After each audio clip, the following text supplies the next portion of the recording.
it's me again. I am absolutely bombarding you with videos lately and I'm really sorry, but I'm so far behind. I haven't even done a November wrap up yet. I'm that bad. So I'm like bang bang bang bang bang until they're all caught up. Really sorry, but this is how it is. This is my top 10 books of 2020, and I had a massive dilemma with this because first it was trying to decide my top 10 books, which was actually quite hard, apart from the first few that really stood out. Then after that I was like, oh, I've had loads that could fit. And then secondly, because then I couldn't decide if I'm supposed to tell you in order of books 10 to 1 and say the best to last, or 1 to 10 and, like, you know, I'll give you the good stuff first. Anyway, this is the top 10. I'm going to start at number 10, and I've gone really easy on myself because there was a group of books that I could not decide between, and they were all medical memoirs. I have read several over 2020 and they were all 5 stars. I could not decide between them. There was like, it's so hard to compare anyway because they were all covering like different aspects of medicine, different types of professions, and I just couldn't pick. So number 10 is all of those. And then coming in at number 9 is a book that half of you are going to be screaming at the screen about how stupid I am, and the other half are going to be agreeing, and that is The Wives by Taryn Fisher. This book has been ripped to shreds and it's been praised. I'm in the praise category, definitely. I read this at a time when I was just getting back into thrillers, and this just gripped me and I loved it from start to finish. So it definitely deserves a spot. It's one that I recommend to a lot of people, and I found that to be like a defining characteristic of my top 10. If it's a book that I seem to recommend, then it should count, really. So in this book we follow Thursday. Thursday's in a polygamous marriage with her husband Seth and 2 other women. They've got days of the week names as well, but for the life of me I'm sure it's like Monday and Wednesday, something like that. I'm absolutely convinced nobody's called Saturday. Anyway, so none of the wives, they know they exist, but they don't know the names or don't know anything else about them. And so Thursday discovers in her husband's pocket a medical bill with a woman's name on it. And she just kind of then says, well, this must be one of his other wives. And out of curiosity, she just kind of goes and tracks her down. But then she starts to see what she thinks are signs that Seth is beating this other wife and that things aren't as great as they seem. And with this other wife being pregnant, Thursday thinks she's in danger, and then kind of like goes on this campaign to get this other wife to stand up and speak about the abuse she's suffering. This other wife is absolutely denying any abuse at all. And it's just got loads of like, loads and loads of twists and turns. And then Thursday ends up being like quite an unreliable narrator, which is something that I have found over this year I really enjoy, is when I don't actually really know what's going on. And so you end up kind of doubting whether Thursday is giving you the full story or whether she's misunderstanding and misinterpreting things. And then also comes into like some mental health issues that Thursday suffers from. So then you're sort of thinking, is it even any of it reality? Like, is she just having delusions or something like that? And it's just, I loved it. It just really kept me gripped. So yeah, there is a really funny, and actually when you think about it, it's correct, a video slating this book, and that's by Cindy on Read with Cindy, and I will link it below. Even though I love the book, I absolutely loved Cindy trashing it because it's so true, but it was just so funny. And then I've got another controversial book on my top 10, and please don't shout at me, but it is A Ballad of Songbirds and Snakes by Suzanne Collins. I really love this book. I'm so sorry if I've just gone down in your estimations because of that. But this is the prequel to The Hunger Games, and I adored The Hunger Games so much. That series just got me into dystopian fiction totally and utterly, and now I absolutely love it. And I was so excited to read The Ballad of Songbirds and Snakes. This follows Coriolanus Snow, who is obviously President Snow in The Hunger Games, and it follows him as a teenage boy and how he first became involved in The Hunger Games, and it's kind of like a coming of age, because we kind of see him become the person he's going to be in the future, and he has to manage a tribute from District 12, and that's Lucy Gray. She is a complicated character. I know a lot of people have kind of cast her as like this really sweet, pure, innocent girl, but she's not. She's quite wily. She is very street smart. I think she just knows how to manipulate people. I could definitely see this book as a movie, definitely, and I would be the first in line to watch it. And I know some people have said they really did not want to see anything about Coriolanus Snow. They were interested. He was just not a protagonist they wanted to follow, but I absolutely adored it. It's just so great seeing how his kind of history began with the Hunger Games, and how that first Hunger Games and the decisions he made so many years ago just made him to be the person that he is now. Number 7 is Monstree Volume 1 by Duncan Swan. This is a book, I read it only a few months back, and when I talked about it in my review and in my wrap up, I talked about how much I misjudged this book before going in. I wasn't 100% certain what it was going to be about. It has to go in my top 10 because for a book that I wasn't that bothered about and thought it was going to be average, it completely blew me away. It really did. And I just got all geeky and got my sci-fi on because this was Starship Troopers in a book. It, like, oh my god, there were these giant alien bugs, and normally I'm like, oh, aliens, whatever, but no, it was so good. I absolutely loved how we did the usual like post-apocalyptic thing of following different groups of people around the world and how they experience things. And I actually, in this book, I really loved how we kind of went forward a bit in time, and it was only roughly like 80 days, or I think it was 84 days, and we saw a group of survivors who had heard what was going on the, you know, in other countries that was gradually getting closer to them, and they was like, how can we prepare for this? You know, no other people are surviving, what we're going to do. And it was that kind of like build up and anxiety that you got, thinking they know it's coming and there's nothing they can do about it. They literally are just sitting waiting for the apocalypse to reach them. I just loved this book. I found myself thinking about it when I wasn't reading it. I found myself wanting to get back to it, and I emailed the publisher and was just like, this book is amazing, I love it so much, when is the next one coming out? Oh my god, I cannot wait. Fall this year, it is coming out, and I am going to be first in line emailing the publisher every day, like, when is it coming out yet? Is it coming out yet? Is it coming out yet? I can't wait. Okay, number 6. We have got The Diary of a Serial Killer's Daughter by L.A. Detweiler. This is a thriller, but I haven't read another thriller from this perspective, and I haven't come across anyone saying that they found another one.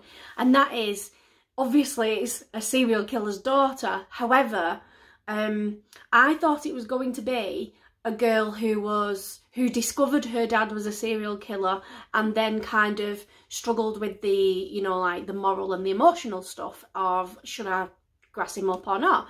But it wasn't. It's like, really wasn't.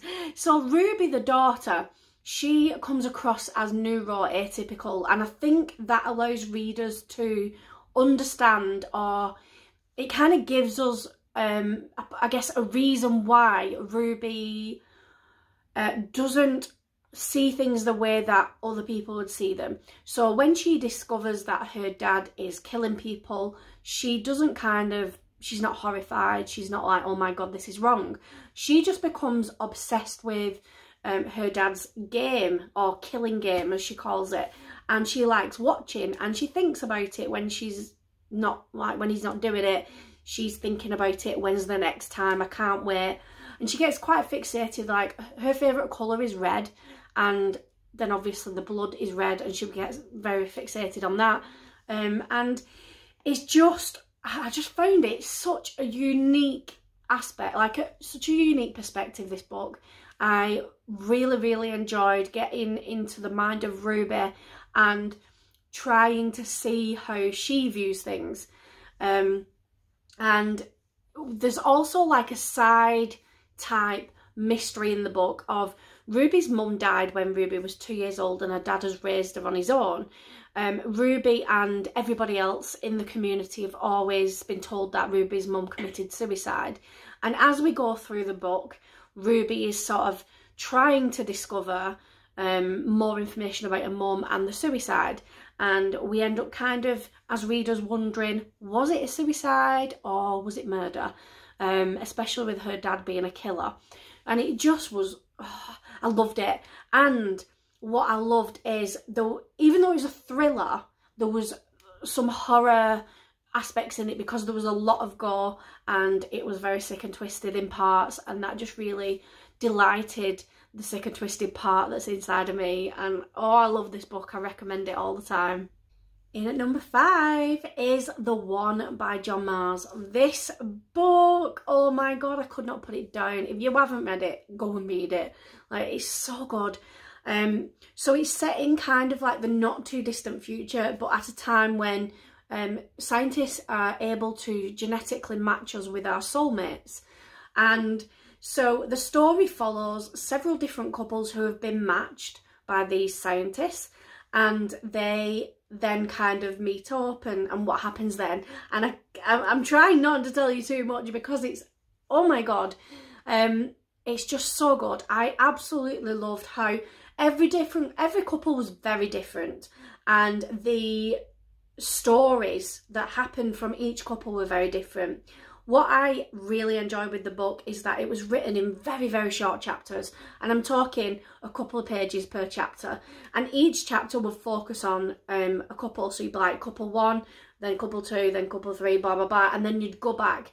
So just to keep the story going of, say, the first couple, you had to read like through 6-7 chapters before you got back to them. That was not an issue though. It wasn't like, oh, I've got to get through all this crap until I get back to the ones I'm interested in, because every single one was interesting, and it felt like every single chapter ended on a cliffhanger, so you couldn't put the book down. You couldn't be like, oh, I'll just get to the end of this chapter, then I'll go and get some work done. It was like, I'll just get to the end, oh shit, I need to get to the next one. Right, I'll just get to the end of this chapter. Oh my god, I'll read a bit more. And I just, oh, it was amazing. I think this is one of the best John Mars books that I've read so far. And it sounds very lovey-dovey from what I've just said about being genetically matched with your soulmate and meeting up and things like that. But actually there's a sinister side to it, because, you know, you could be matched with a killer. You could be matched with a career criminal. You could be matched with somebody who isn't of the same sexuality, as in, you know, you could be straight and matched with somebody who is a fellow, like, say, female or whatever. And you could be matched with somebody on the other side of the world that it's very difficult to then get to meet up. And it's just all these little things that are thrown in about, you know, it sounds perfect, but is it really? And this top 4 is where it really starts getting hard to decide what order these books should go in. But at number 4, we have got, it's not one book, it is the entire Scythe trilogy by Neil Shusterman. I adored this series. It's set in what I guess you would say is supposedly a utopian society in the future. There is no such thing as like famine, war, disease, stuff like that. There's not even death from illness or accidents because people can be revived by technology. So in order to control the population, there is like a group of scythes, and their entire job in life is to choose people to kill. And believe it or not, they have like a target or a quota that they have to fill every year of how many deaths they've done.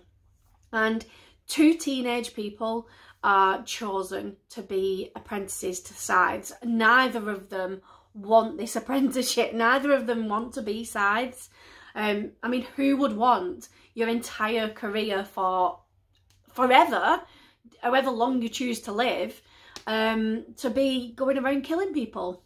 I don't know. So yeah, they end up having to train up as scythes and to learn the art of death. And there's also like consequences to either not killing people or consequences to killing other people that they've chosen. And it gets very morally complicated. It's just a fantastic series. I loved where it went. It kind of went from like very focused on these 2 apprentices to being more about the corruption within the scythes in general and in the hierarchy and things like that. And it just was fantastic the way the series progressed. I loved the ending at the very end of the trilogy. I know some people kind of didn't like where it went. I thought it was fantastic, and I'm desperate to try and fit some more Neil Shusterman into my TBR somewhere, because if it's based on these, I'm going to love them. Number 3 is 3 Hours by Rosamund Lupton. This book was the first ever book I read in 2020, and boy did I start the year with a bang. Seriously, I mean, this book is about a school shooting in the UK, which in reality is something that's extremely rare. So I sort of, going in, thought this was going to be absolutely amazing. And I think if it had even disappointed a little bit and been 4 stars instead of 5, it would have been on my, you know, probably on like my worst books of 2020, just for the disappointment, because I had such high expectations. But thankfully it met them all. I sobbed so many times in this book, like proper cried. We follow several different kind of perspectives, and we've got like the police officers who are dealing with the situation, a teacher, several students, and it literally takes place over 3 hours. And the first sentence starts with the shooting, so you're just thrown straight in there. And there's all these emotions about the pupils and the teachers and who gets shot and things like that. And it also deals with, I guess, like racism and misjudging people, because there's a character called Rafi, and him and his little brother were brought over as asylum seekers a few years prior to this event. And when people outside of the school, like the public and the parents, hear that there's a student in the school with a gun, they automatically start to assume it's Rafi, because he was an asylum seeker. I don't know, but I feel that like that's very realistic, that there would be people out there that would automatically think that in a situation like this. They'd automatically prejudge certain people based on their background or their race, things like that. So it deals with some like very emotional topics, and then I just really loved seeing the different kind of reactions to something like that, how different students reacted, how different teachers dealt with things, and the leadership they had to show. It was just incredible, and there is a huge twist towards the end of this. In fact, there's a few. It's just one of those books that's very hard to get across how amazing it is. You've just got to go and read it. If anybody is interested, even vaguely, in this book, just go and give it a try, because I am not doing it justice at all. Okay, first and second place were just so hard to decide on, like so hard. I've got two books that really stood out over everything else over the whole year, and they're the kind of books where you wish you could forget about them and go back and experience them for the first time again. And so they definitely deserve to be up there, and I couldn't decide. I eventually went with no, I'm still right now, I'm like, should I swap to the other one? I don't know. I'm just gonna go. Right, number 2 is And the Stars Were Burning Brightly by Danielle Joando. I have banged on about this book so much over 2020. I recommend it to loads of people. I talk about it in various videos. This book is incredible, and I mean incredible. It's YA, and it follows a boy called Nathan who discovers that his older brother Al has taken his own life. Nathan cannot understand why, because Al is very talented. He's got a great future ahead of him, and Al is only 17, I think, or 18. So Nathan decides to kind of try and figure out if something was happening, and whether there was something that nobody knew about that caused Al to take his life. He ends up kind of teaming up with Al's friend Megan, who also thinks that something, you know, something is behind what's happened. And it's just this really, really heartbreaking kind of story about the discovery of not secrets, but how people kind of keep things to themselves and don't explain about how much they're suffering. And it turned out to be bullying. I'm not giving you a spoiler. This is right from near the front of the book. We get told this. It's bullying, and I mean extreme bullying. And it's just so hard to see Nathan and his family come to terms with the fact that their loved one was suffering so much and they didn't know about it. And if somebody would have known, they could possibly have prevented Al from taking his life. And I guess there's also some kind of hope in the book where people are kind of forming new friendships and new relationships and moving on in life despite having to go through something so horrific. It's, be warned, I messy cried, like proper tears streaming down my face, snot, everything. It was just, oh my god, I felt sick. I cried that much. It was heartbreaking. And there's like trigger warnings attached to this book, obviously, but I really do recommend it. I tell everybody about this book. It's so underrated. Well, this is it, the big finale. Number 1. My number 1 read of 2020 was The Southern Book Club's Guide to Slaying Vampires. This again is another controversial book where everyone's like arguing over whether it was great, whether it was rubbish. Oh, I loved it. I adored every single word, every single second I spent with this book. Oh my god. So I loved the fact that it was set in the early 90s, and I loved that there were lots of, I guess, social issues that influenced the story. So it was set obviously in southern parts of America, and in a time when I guess women weren't as respected, or as they just didn't have equality. So it was like, shush you little housewife woman, you have no opinion kind of thing.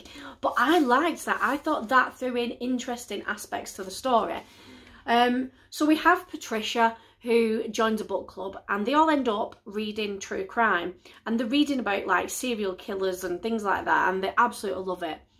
And then this new guy moves into the neighbourhood, and at first everything's fine, but then Patricia starts becoming a little suspect about him and about some things that have been said, and then there's things happening in the neighbourhood next to them, and I'm not going to tell you exactly because, you know, you need to read the book.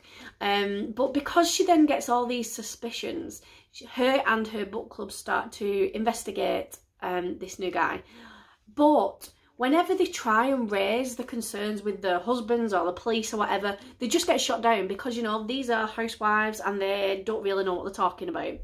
But like I said, that's the interesting part of it. I know it's sexist, but it was just so... I just thought that added something to the story. Warning, this has some very graphic, gruesome scenes. If you are very delicate in the tummy area and you start feeling a bit sick at gruesome things, I would avoid this book. But I thought it was fantastic. There is sexual assault, rape, child abduction, animal abuse.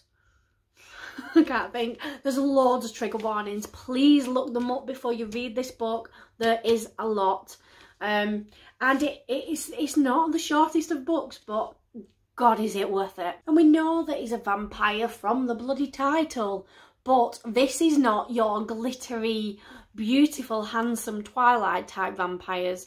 This is messed up shit. Like, this guy, in fact, it's not even a vampire that you would even normally think of. It's just weird and messed up, but I thought it was fantastic. So there it is, my top 10 of 2020. It was incredibly difficult, but I'm glad I've finally done it. And thank you for watching. Please like and subscribe, and I will see you very shortly in my worst books of 2020, even though I have no idea what they are yet either.